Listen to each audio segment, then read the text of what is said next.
This Pyrotell T kinetic turbidimetric training video will help you achieve testing proficiency with Associates of Cape Cod's Pyrotell T Limulus Amebocyte Lysate reagent, known as LAL, in the kinetic format using our Pyros Kinetix Flex incubating tube reader in conjunction with Associates of Cape Cod's Pyros EQS Endotoxin quantitation software.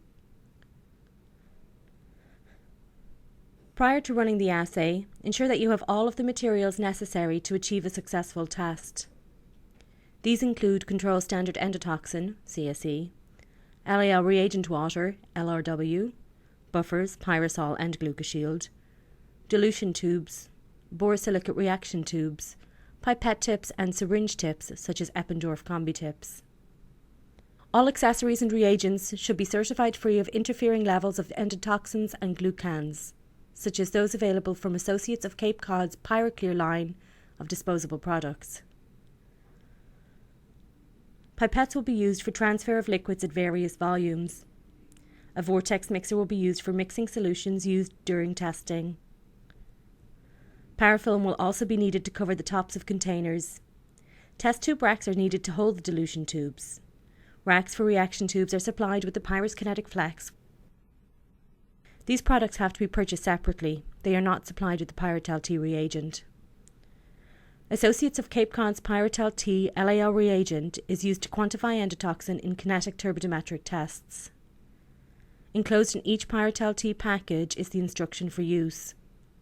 We recommend that you read this thoroughly and become very familiar with its content. Pyrotell T reagent may be reconstituted with pyrosol or glucoshield buffers. Pyrosol is used to help overcome a sample pH problem, while glucoshield is used to block interference from 1,3-beta-D-glucan.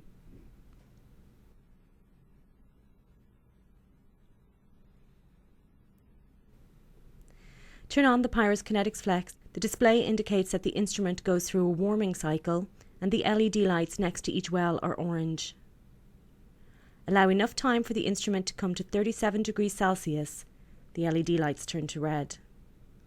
Once equilibrated at 37 degrees Celsius, the Pyros EQS software can be set up by launching the application and selecting the Collect Data mode from the main screen. Fill in the boxes for the test ID and a runtime of 180 minutes on the test information screen, and choose the appropriate parameters from the hardware screen: turbidimetric assay, instrument matching the configured Pyros Kinetix Flex, and the appropriate communication port.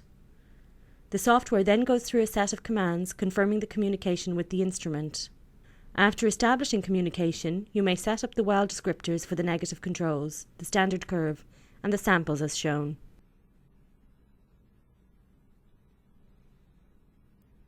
For this demonstration, we will be performing the assay on a laboratory bench.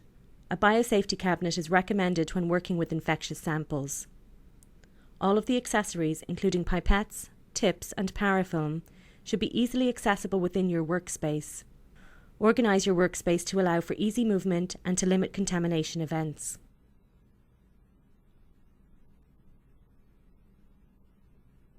You may initial and date packages and bottles to indicate when and by whom they were opened. We recommend using Associates of Cape Cod's 13 by 100 mm depyrogenated borosilicate glass tubes for making dilutions of the control standard endotoxin and the samples. When opening the foil pack of the dilution tubes, examine the package to identify the end with the round tube bottom. Then carefully open and remove the tubes from the package on this end and reclose the package to avoid contamination. To open vials of reagent, gently tap the vial of Pyrotell T to cause loose reagent to fall to the bottom of the vial. Remove the crimp seal, being careful to avoid the sharp edges. To remove the rubber stopper aseptically, a clean pipette tip can be used. This will minimize any potential contamination. Remove the pipette tip from the box with a pipette, and then remove the tip from the pipette. Notice that the cover is replaced on the box of pipette tips as soon as the tip is removed, to prevent any inadvertent contamination. Firmly grasp the wide end of the pipette tip and press the narrow end of the tip against the rubber stopper to remove it. Discard the rubber stopper, it is not reused. Be careful not to contaminate the mouth of the vial. Cover the open vial of reagent with parafilm. When pipetting, hold the pipette vertically and tilt the container to avoid having your hand directly above the open container. The pipette tip should be pre-wetted with the liquid 2 to 3 times while expelling the liquid to waste in order to increase pipetting accuracy and precision. When ready to make a transfer, slowly depress the plunger down to the first stop position. Then immerse the tip into the liquid slightly below its surface and slowly release the plunger in one smooth motion to aspirate the liquid. Pause for a few seconds with the pipette tip still in the liquid to allow the volume to equilibrate in the tip.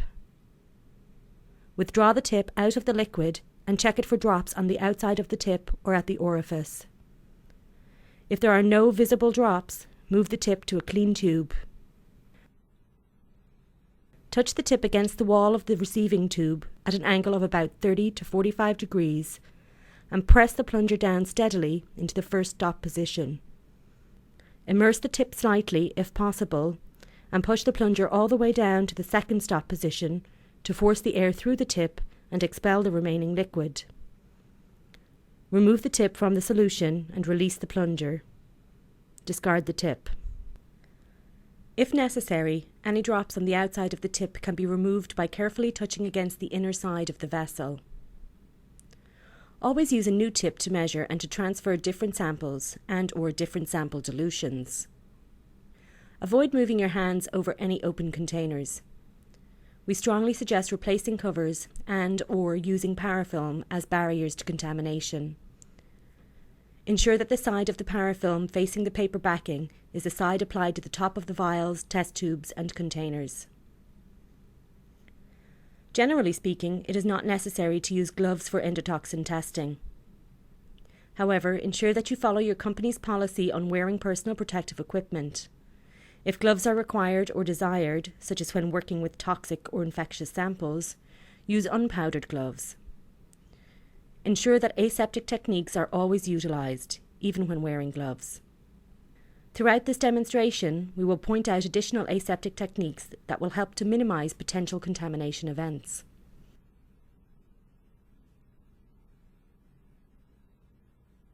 The first step in setting up the Pyrotell T assay is the preparation of the control standard endotoxin, CSE. To prepare the CSE solution, you will use a vial of CSE and a bottle of LAL reagent water. Each vial of this CSE standard contains 0.5 micrograms of endotoxin and is labelled with a lot number. Before reconstituting CSE, obtain the reconstitution volume of LRW given on the Certificate of Analysis, available on our website at www.accciusa.com, for the specific Pyrotell T lot CSE lot combination being used. The certificate will give an endotoxin concentration in endotoxin units per milliliter, known as EU per ml, for a particular volume.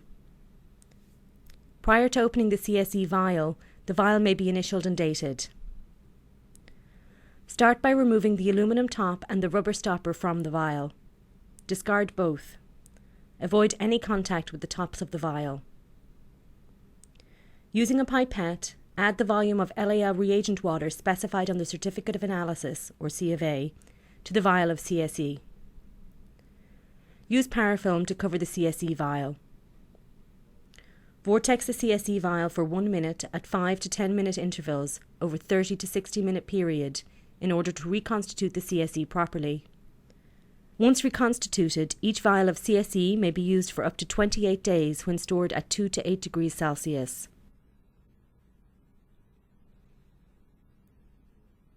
Next, we will need to prepare the CSE dilutions for the standard curve. In this demonstration, we will use a standard curve with the minimum endotoxin concentration of 0.001 EU per ml. This concentration defines the sensitivity of the test.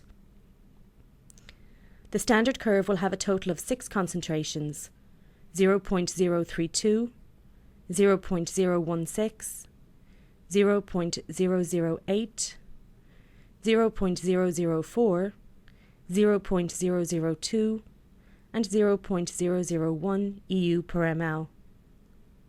However, we will start with preparing these standards at twice that concentration: 0.064, 0.032, 0.016, 0.008, 0.004, and 0.002 EU per ml. This approach is often referred to as the double dilution method. The preparation of the first standard at 0.064 EU per ml has to be calculated based on the stock CSE concentration. The stock CSE concentration may be 1000 EUs per ml. It may be higher or lower depending on the potency and on the reconstitution volume. In this demonstration, our stock concentration will be 1000 EUs per ml, and we will prepare the first concentration of 0.064 EUs per ml using a series of dilution steps. We will start with a 1 to 50 dilution of the 1000 EU per ml stock solution to result in a concentration of 20 EUs per ml, followed by a 1 to 31.25 dilution to result in a concentration of 0.64 EUs per ml, and a final 1 to 10 dilution to result in a concentration of 0.064 EUs per ml. The 0.064 EU per ml solution will be the starting point for our standard curve. We will now prepare 8 depyrogenated dilution tubes and place them in a test tube rack. Open the pack of the dilution tubes from the bottom as described earlier. Add the tubes to the test tube rack and place the test tube rack within easy reach, but out of the way of the immediate workspace. The concentrations for the substocks and standards can be written on each tube: 20 EUs per ml, 0.64, 0.064, 0.032, 0.016, 0.008, 0.004, and 0.002 EUs per ml. Now we will add the appropriate volume of LAL reagent water to the dilution tubes.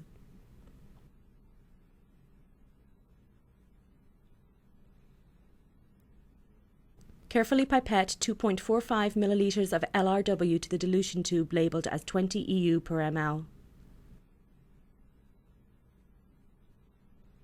Then change the setting on the micropipette and transfer 3.025 milliliters of water into the dilution tube labelled as 0.64 EU per ml.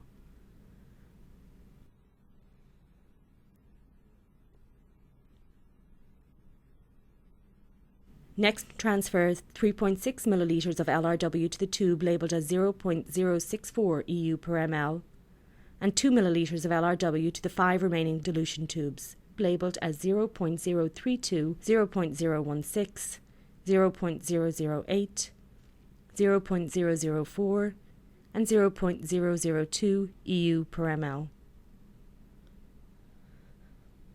After adding water to the tubes, replace the cover on the bottle of LRW and set it aside. The first substock of 20 EUs per ml will be prepared by combining 50 microlitres of the 1000 EUs per milliliter stock solution and 2.45 millilitres of LAL reagent water. Vortex a CSE vial for 30 seconds prior to pipetting. Pipette 50 microlitres from the CSE stock vial and transfer it to the first dilution tube labelled as 20 EUs per ml. Again, pipette slowly and allow time for the tip to equilibrate in the solution before transferring any volume.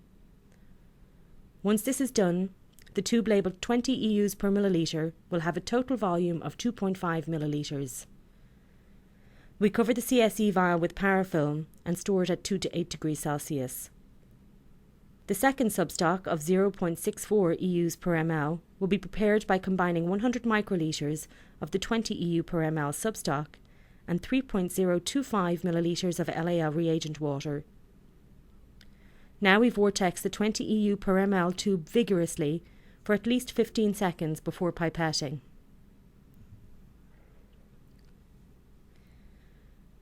Using the same slow pipetting technique as before, we transfer 100 microlitres of the 20 EU per ml CSE solution right after vortexing to the tube labelled as 0.64 EU per ml and dispense slowly.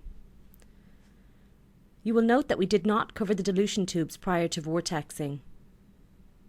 As long as you are careful at keeping your fingers away from the top of the tube, there is no significant risk of contamination. If you wish, you can use parafilm to cover the tube before vortexing. The first standard for the curve will be prepared by combining 400 microliters of 0.64 EU per ml substock and a 3.6 milliliter of LAL reagent water, which results in a concentration equal to 0.064 EUs per ml. We will vortex the 0.64 EU per ml tube for at least 15 seconds and immediately transfer 400 microliters of the 0.64 EU per ml CSE solution to the tube labelled 0.064 EUs per ml. From now on, each subsequent standard is prepared as a serial two-fold dilution of the previous concentration. For this demonstration, we will be combining a 2 milliliter of each of the subsequent standards and 2 milliliters of LRW. Vortex the 0.064 EU per ml CSE dilution and transfer 2 milliliters to the tube labelled as 0.032 EU per ml. Repeat this process for the 4 remaining tubes labelled 0.016, 0.008, 0.004 and 0.002 EU per ml, serially diluting the CSE standard each time. Change the pipette tips between each dilution. When we have finished the dilution series, we will have 2 milliliters of 0.064, 0.032, 0.016, 0.008, 0.004 EU per ml CSE standard. The final tube of the 0.002 EU per ml CSE standard will have a total volume of 4 milliliters. The final two-fold dilution will be performed in the reaction tubes directly. The dilution scheme demonstrated in this presentation is only an example. The volumes may be scaled as needed according to your desired volume.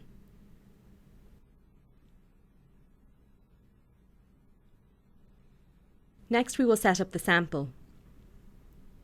The sample should be prepared according to the method developed in preliminary testing. If testing a particular sample for the first time, a series of dilutions of the sample to the maximum valid dilution can be made. The appropriate dilution of the sample should be prepared with LRW, unless validated otherwise. The pH of the lysate to sample reaction mixture should be within the range of 6 to 8. In this demonstration, we will test a water sample. For each sample or dilution of the sample, also include parallel positive product controls, or PPCs, samples spiked to give a concentration of endotoxin at or near the middle of the standard curve, without significantly diluting the sample. There are different approaches for the preparation of positive product controls. One of the methods is double dilution and the other method is hot spiking. Both methods will be demonstrated in this video. The chosen final spike concentration of the PPC will be 0.008 EU per ml for both methods of preparation, which is a standard from approximately the middle of the standard curve. For the double dilution method, we will use the 0.016 EU per ml standard to create the PPC, which is the sample containing CSE at the 0.008 EU per ml. This is done when setting up the reaction tubes, and it results in a two-fold dilution of the sample. It is necessary to ensure that the sample is set up as a 1:2 diluted in the Pyros EQS software. For the hot spike method, we will spike 2 milliliters of sample with 25 microliters of the 0.64 EU per ml substock. This is done in a separate dilution tube, and then it is transferred to the reaction tubes. It does not result in a dilution of the sample. In the Pyros EQS software, the sample is set up as undiluted.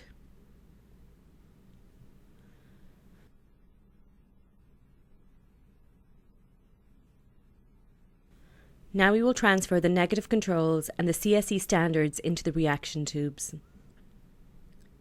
Be sure to keep your workplace well organised. You will be using depyrogenated borosilicate test tubes for the reaction tubes. Each pack of the tubes is labelled with a lot number and an expiration date.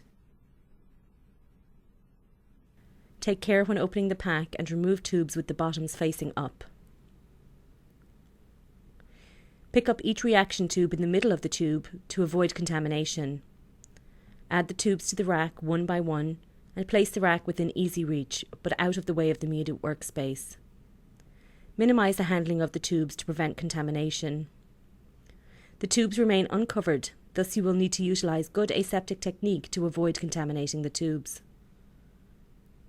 A lysate to sample ratio for tests with Pyrotell T in the Pyros Kinetix Flex is either 1:1 or 1:4. In this demonstration, we use the economical lysate to sample ratio of 1:4, using a volume of 50 microlitres of Pyrotell T reagent and 200 microlitres of sample. Use the open bottle of LAL reagent water for the negative controls. Add 200 microlitres of LRW to the negative control tubes in at least duplicate. For reagent qualification, do the step in triplicate, using a repeating pipette with a sterile syringe tip. Then change the settings on the pipette to 100 microlitres. Transfer 100 microlitres of LRW to the reaction tubes designated for the standard curve in duplicate. For reagent qualification, do the step in triplicate, and to reaction tubes designated for the unspiked sample in duplicate.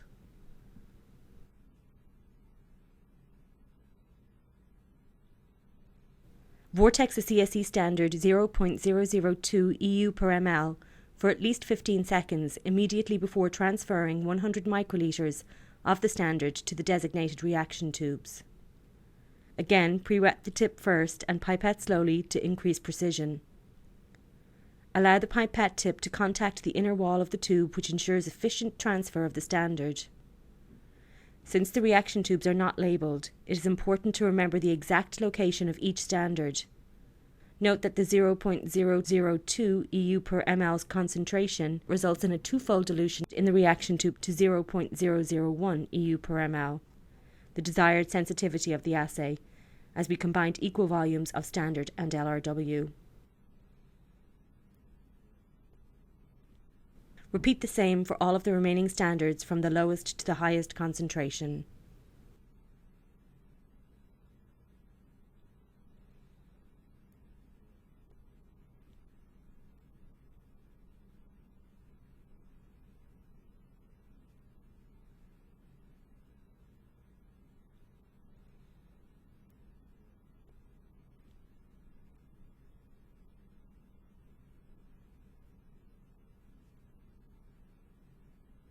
Now we are ready to transfer the sample into the reaction tubes. We vortex the water sample for 10 to 15 seconds immediately before making any transfers. For the double dilution method, we transfer 100 microlitres of the sample into the reaction tubes, designated for unspiked samples, as well as the spiked sample. Allow the pipette tip to contact the inner wall of the tube, which ensures an efficient transfer of the sample. Some samples may be viscous and rapid pipetting may result in incomplete transfers. Reverse pipetting technique may be more appropriate for such samples. Note that in the unspiked tubes, the sample is diluted 1:2 with LRW. Change the pipette tip between different samples and dilutions of the sample. Once the sample is added to the reaction tubes, we can add the 0.016 EU per ml spiking solution. Vortex the 0.016 EU per ml standard for 15 seconds and transfer 100 microlitres to the reaction tube designated for that spiked sample. This results in the final spiked concentration of 0.008 EU per ml as the spiking solution gets diluted 1:2 in the sample. Similarly, the sample is diluted 1:2 in the spiking solution. Samples are generally tested in duplicate, but we encourage new users to set up their assays in triplicate until they have demonstrated a degree of proficiency with the test. Remember to avoid contamination. Keep the rack with the reaction tubes away from any source of contamination at all times. For the hot spiking method, we transfer 200 microlitres of the unspiked sample into the reaction tubes designated for unspiked sample. Then we vortex the dilution tube with the spiked sample, as described previously, and transfer 200 microliters to the reaction tube designated for spiked sample.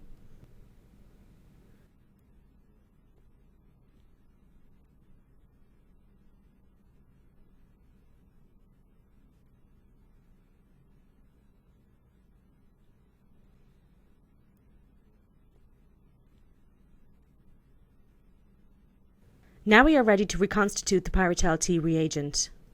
Pyrotell T reagent may be reconstituted with LAL reagent water, pyrosol, or glucoshield buffer. The maximum sensitivity with all reconstitution reagents is 0.001 EU per ml when used in Associates of Cape Cod's Pyros Kinetix Flex for data collection. In this demonstration, we will use the glucoshield buffer for reconstitution. Carefully remove and discard the aluminum crimp caps and rubber stoppers from each of the Pyrotell T and glucoshield vials.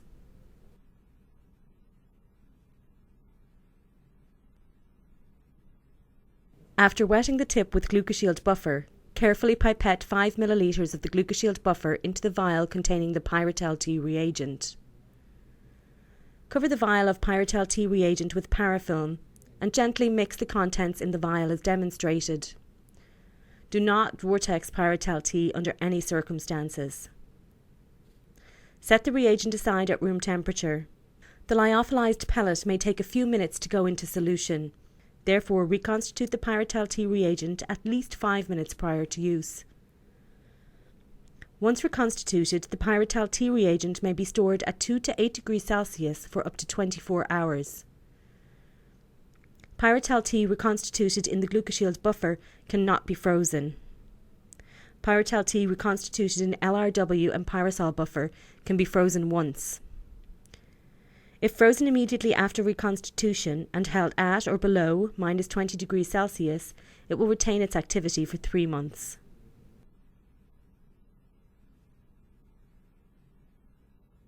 Once all the controls and samples have been added to the reaction tubes and the Pyrotell T reagent is fully dissolved in the buffer, we're ready to add the Pyrotell T reagent to the reaction tubes.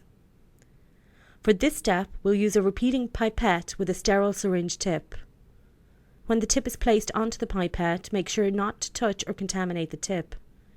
Ensure that your repeating pipette is set to deliver 50 microliters. Before dispensing any of the Pyrotell T reagent, it is good practice, but not required, to rinse the syringe tip twice with LRW, discarding the LRW each time.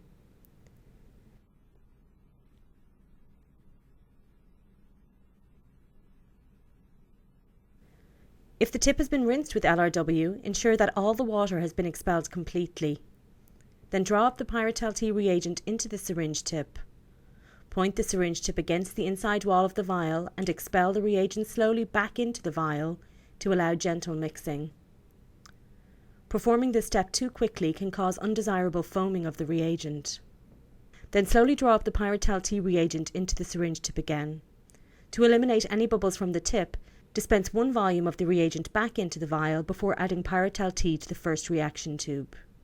Check that the Pyros Kinetix Flex and the Pyros EQS software are in data collection mode. Add a 50 microliter aliquot of the Pyrotell T reagent to the first negative control tube. It may be helpful to add the reagent with the pipette aiming at a 45-degree angle against the inner wall of the tube. Vortex the reaction mixture in the tube for approximately 2 seconds and immediately place the tube into the designated well in the Pyros Kinetix Flex. Make sure that the tube is pushed all the way down. The LED light on the Pyros Kinetix Flex will change from red to green when the tube in the instrument is recognised. In the Pyros EQS software, wait until the field for the negative control turns yellow and displays the word zeroing. This may take a few seconds. It confirms that there is a communication between the Pyros Kinetix Flex and the Pyros EQS software. Once the communication is confirmed, continue in the same fashion with all of the remaining reaction tubes for the negative controls, CSE standards, and samples 1 tube at a time by adding the Pyrotell T reagent, vortexing for 2 seconds, and placing the tube in the Pyros Kinetix Flex tube reader. You should hold the repeating pipette the entire time to avoid contamination of the tip, remembering to work away from the open tubes. Note, you may also refill the repeating pipette syringe. Take your time and ensure that there are no bubbles in the tip before resuming the addition of Pyrotell T to the reaction tubes. Take care not to contaminate the tip, the Pyrotell T reagent, or the reaction tubes.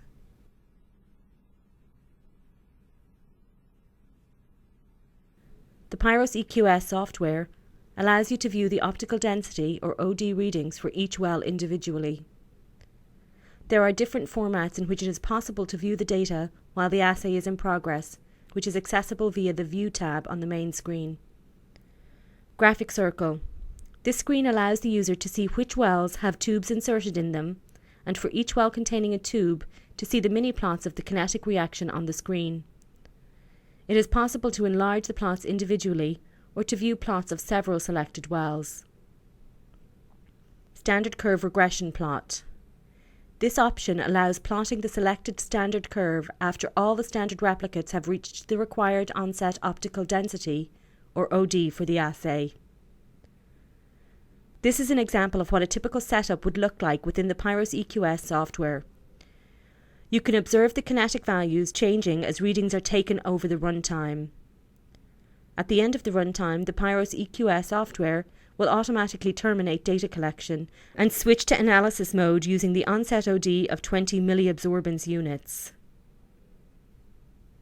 The data is then displayed in different types of reports such as data summary, individual well result report, individual sample report, and a pass-fail report.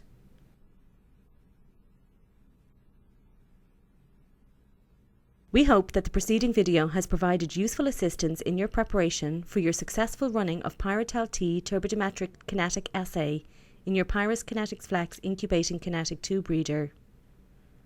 Prior to running an assay, the Pyrotell T instructions for use should be read carefully.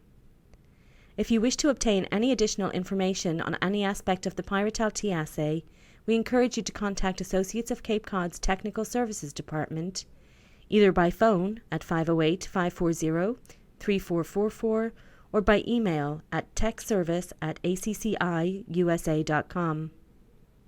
We want you to be successful with Pyrotell T assays, and we will make every effort to assist you.